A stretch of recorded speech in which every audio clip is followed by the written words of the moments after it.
अस्सलाम वालेकुम दोस्तों, उम्मीद करदा खैर से नाल। अज की वीडियो चाइना रोटरी गत्ता कटिंग मशीन। इस मशीन के उपर कार्ड मॉड्यूल लगा हुंदा है, उस दे बारे वीडियो। वो कार्ड की काम करदा, किस काम दा कनैक्शन की आ, ये ओहदे बारे वीडियो आ कार्ड इदों ये उपर लगा वालीअम जिहड़ा वो बेसिकली कंट्रोल करदा वा RPM। पहले लगा सी कार्ड, ਇਹਦਾ अपना मशीन का नहीं है, पाकिस्तानी मेड इन पाकिस्तान ਅਤੇ कह लो कि महीने 'ਚ 1-2 दफ़ा रिपेयर करवाना पैंदा है। ਜਿਹੜਾ ਇਸ ਤੋਂ ਪਹਿਲੇ ਸੀ ਉਹਦੀ ਵੀਡੀਓ ਅਪਲੋਡ ਕੀਤੀ ਹੋਈ ਮੈਂ, ਠੀਕ ਆ, ਕਿ ਉਹ ਜਿਹੜਾ ਕਾਰਡ ਉਤਾਰ ਕੇ ਇਹ ਲਗਾ ਰਿਹਾ ਵਾਂ। ਤੇ ਇਸ ਤੋਂ ਬਾਅਦ ਇਹ ਚੱਲਿਆ ਨਹੀਂ, ਹੁਣ ਇਹਦੀ ਜਗ੍ਹਾ ਦੂਸਰਾ, ਲੇਕਿਨ ਉਹ ਚਿੰਟ ਕੰਪਨੀ ਦਾ ਵਾ, ਚਾਈਨਾ ਦਾ ਯਾਨੀ ਕਿ ਉਹ ਵੀ। ਅਤੇ ਇਹਦੇ ਨਾਲ ਬਿਹਤਰੀਨ ਪਰਫੋਰਮੈਂਸ ਆ। ਅਤੇ ਇਹਦੇ ਵਾਸਤੇ ਬਾਕਸ ਆ, ਬਾਕਸ ਦੇ ਥੱਲੇ ਵਾਇਰਿੰਗ ਆ, ਅਤੇ ਬਾਕਸ ਦੀ ਟੈਕੋਮੀਟਰ ਟੈਕੋ ਕਾਰਡ ਇਹਨੂੰ ਕਹਿੰਦੇ, ਉਹਦੀ ਆਪਣੀ ਇੱਕ ਵਾਇਰਿੰਗ ਆ। ਉਹਦੇ ਕੀ ਹੈ ਤੁਹਾਨੂੰ ਦਿਖਾਉਣਾ। ਆਹ ਇਹਦਾ ਕਾਰਡ ਬਣਿਆ, ਕਾਰਡ ਦੇ ਅੰਦਰ ਵਾਇਰਿੰਗ ਸਾਰੀ ਹੋ ਕੇ ਬਾਹਰ ਆਈ, ਜਿਹੜੀ ਇਹਨੂੰ ਕੰਟਰੋਲ ਕਰ ਰਹੀ ਆ। ਇਹਨਾਂ 'ਚ ਸਟਿੱਪਾਂ ਲੱਗੀਆਂ, ਸਟਿੱਪਾਂ ਵਾਇਰਿੰਗ ਬਾਹਰ ਆ ਰਹੀ। ਉਹ ਕਿਸ ਤਰ੍ਹਾਂ ਆ ਰਹੀ ਆ, ਆਹ ਬਲੈਕ ਅਤੇ ਰੈਡ 220 ਦੀ ਆ, ਠੀਕ ਆ।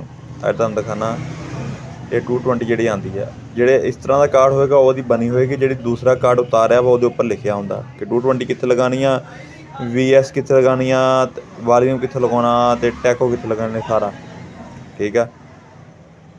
बैक साइड ਤੁਹਾਨੂੰ ਮੈਂ ਦਿਖਾਣਾ ਮੋਟਰ ਦੇ ਉੱਪਰ, ਇਹਦੇ ਪਿੱਛੇ ਮੋਟਰ ਲੱਗੀ ਆ, ਜਿਹੜੀ ਬ੍ਰੇਕਰ ਔਨ ਕਰਦਿਆਂ ਹੀ ਉਹਨੇ ਸਟਾਰਟ ਹੋ ਜਾਣਾ, ਫੁੱਲ RPM ਤੋਂ ਸਟਾਰਟ ਹੁੰਦੀ। ਉਸ ਤੋਂ ਬਾਅਦ RPM ਨੂੰ ਕਨਵਰਟ ਕਰਨ ਵਾਸਤੇ ਆ ਇੱਕ ਕੋਇਲ ਆ ਅਤੇ ਇੱਕ ਛੋਟੀ ਮੋਟਰ ਇਹਨੂੰ ਕਹਿੰਦੇ ਆ, ਯਾਨੀ ਕਿ ਕੋਇਲ ਹੀ ਕਹਿੰਦੇ ਆ। ਹੁਣ ਕੋਇਲ ਨੇ ਆਪਰੇਟ ਕਰਨਾ, ਜਿੰਨਾ ਤੁਸੀਂ ਇਹਨੂੰ ਵਾਲੀਅਮ ਦੇ ਦੇਣਾ, ਇਹਨੇ ਉਹਨਾਂ ਸਿੰਕ ਹੋ ਜਾਣਾ ਵੱਡੀ ਮੋਟਰ ਦੇ ਨਾਲ, ਉਹਦੇ ਨਾਲ RPM ਬਣਨੇ। ਪਿਛਲੀ ਮੋਟਰ ਜਿਹੜੀ 1400 RPM ਆ, ਉਹ 1400 ਹੀ ਰਹਿਣੀ ਆ, ਠੀਕ ਆ। ਅਗਰ ਉਹ 2800 ਉਹ 2800 ਹੀ ਰਹਿਣੀ ਆ। ਉਹਦੇ ਨਾਲ ਵਾਲੀਅਮ ਨੂੰ ਕੰਟਰੋਲ, ਆਹ 2 ਕੋਇਲ ਦੀਆਂ, ਠੀਕ ਆ। ਅਤੇ ਅਗਲੀਆਂ 3 ਜਿਹੜੀਆਂ ਮੋਟਰ ਦੀਆਂ UVW, ਛੋਟੀ ਕੋਇਲ ਇੰਡਕਟਰ ਕੋਇਲ ਜਿਹੜੀ ਨਾਲ ਲੱਗਦੀ ਨਾ, ਉਹਨੂੰ ਸਿੰਕ ਕਰਾਉਣ ਵਾਸਤੇ ਉਹ ਹੁੰਦੀ ਆ। ਤੁਹਾਨੂੰ ਮੈਂ ਅੱਗੇ ਦਿਖਾਉਣਾ ਹੁਣ, ਠੀਕ ਆ। ਕਿ ਵੀਡੀਓ ਅੱਛੀ ਲੱਗੇ ਤਾਂ ਚੈਨਲ ਨੂੰ ਲਾਜ਼ਮੀ ਸਬਸਕ੍ਰਾਈਬ ਕਰਿਓ, ਇਸ ਤਰ੍ਹਾਂ ਦੀ ਮਾਲੂਮਾਤੀ ਵੀਡੀਓ ਅਪਲੋਡ ਕਰ ਦੇਵਾਂਗੇ। ਆਹ ਹੁਣ 220 ਮੈਂ ਦੇ ਦਿੱਤੀ ਆ, ਥੱਲਿਓਂ 3 ਤਾਰਾਂ ਆਹ UVW ਆਈਆਂ ਵਾ, ਅਤੇ ਬਾਕੀ 2 ਕੋਇਲ ਦੀਆਂ, ਆੜੇ ਕੋਇਲ ਦੀਆਂ ਜਿਹੜੀ ਤੁਹਾਨੂੰ ਉੱਧਰ ਦਿਖਾਈਆਂ ਨਹੀਂ ਸੀ। ਟੋਟਲ 5 ਤਾਰਾਂ, 2 ਕੋਇਲ ਦੀਆਂ, 3 ਮੋਟਰ ਦੀਆਂ, 2 220। ਹੁਣ ਇਹਨਾਂ 'ਚੋਂ ਅੱਜ ਲੱਗੇ ਜੈਕ, 2 ਤਾਰਾਂ ਨਾਲ ਲੱਗਾ ਵਾ ਕੋਇਲ ਦਾ, ਠੀਕ ਆ। ਆਹ ਜਿਹੜਾ ਕੋਇਲ ਦਾ, ਜਿਹੜਾ ਅੰਦਰੋਂ ਕੋਇਲ ਨੂੰ ਮੋਟਰ ਨੂੰ ਜਾਣੇ, ਉਹਨੂੰ ਤਾਰਾਂ ਲਾਤੀਆਂ, ਥੱਲਿਓਂ ਵੀ ਕੋਇਲ ਦੀਆਂ, ਉੱਤੋਂ ਵੀ ਕੋਇਲ ਦੀਆਂ। ਹੁਣ ਰਹਿ ਗਈਆਂ 3 ਤਾਰਾਂ ਜਿਹੜੀਆਂ ਉਹ ਆ ਮੋਟਰ ਦੀਆਂ, ਥੱਲੇ ਛੋਟੀ ਮੋਟਰ ਜਿਹਨੂੰ ਕਹਿੰਦੇ, ਜਿਹਨੇ ਸਿੰਕ ਕਰਾ ਕੇ ਇਹਨੂੰ RPM ਇਹਦੇ ਕਰਨੇ। ਆਹ 3 ਤਾਰਾਂ ਇਹਦੀਆਂ ਕਾਰਡ 'ਚੋਂ ਆ ਰਹੀਆਂ, 3 ਥੱਲੇ ਮੋਟਰ 'ਚੋਂ ਆ ਰਹੀਆਂ, ਇਹ ਵੀ ਲਾ ਦਿੱਤੀਆਂ।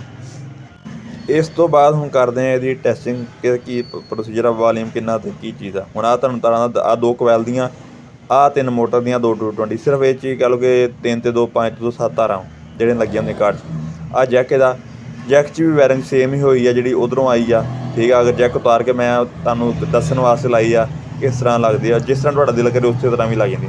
ਇਹ ਫਿੱਟ ਕਰਨ ਤੋਂ ਬਾਅਦ ਇਹਦਾ ਜੈਕ ਲਾਵਾਂਗੇ ਥੱਲੇ ਬੰਨੇ, ਠੀਕ ਆ, ਤਾਂ ਕਿ ਇਹਨੂੰ ਉਤਾਰਨਾ ਲਗਾਉਣਾ ਆਸਾਨ ਹੋ ਸਕੇ। ਆਹ ਲੱਗ ਗਿਆ ਕਾਰਡ, ਅਤੇ ਆਹ ਬਾਕਸ ਲੱਗ ਗਿਆ ਪਿੱਛੇ, ਇਹਨੂੰ ਸਪਲਾਈ ਦਿੰਦੇ ਹਾਂ ਅਤੇ ਇਹਨੂੰ ਔਨ ਕਰਦੇ ਹਾਂ। ਆਹ ਜੈਕ ਵਾ, ਜੈਕ ਲਗਾਉਂਦੇ ਹੁਣ।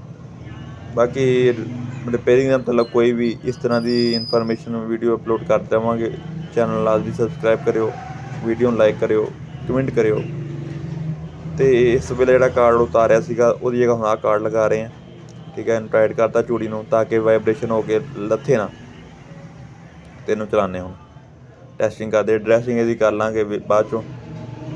ਇਹਨੂੰ ਔਨ ਕਰਤਾ, ਪੁਸ਼ ਮਾਰ ਕੇ ਮੋਟਰ ਫੁੱਲ ਔਨ ਹੋ ਜਾਣੀ ਆ, ਠੀਕ ਆ। ਆਹ ਵਾਲੀਅਮ ਲੱਗਾ ਕਾਰਡ ਦਾ, ਇੱਥੋਂ ਇਹਦੇ ਰੇਡੀਅਸ ਮਿੰਟ ਆ, ਰੇਡੀਅਸ ਪਰ ਮਿੰਟ, ਯਾਨੀ ਕਿ ਇਹਦੇ RPM ਜਿਹੜੇ ਕੰਟਰੋਲ ਹੋਣੇ ਸਾਰੇ।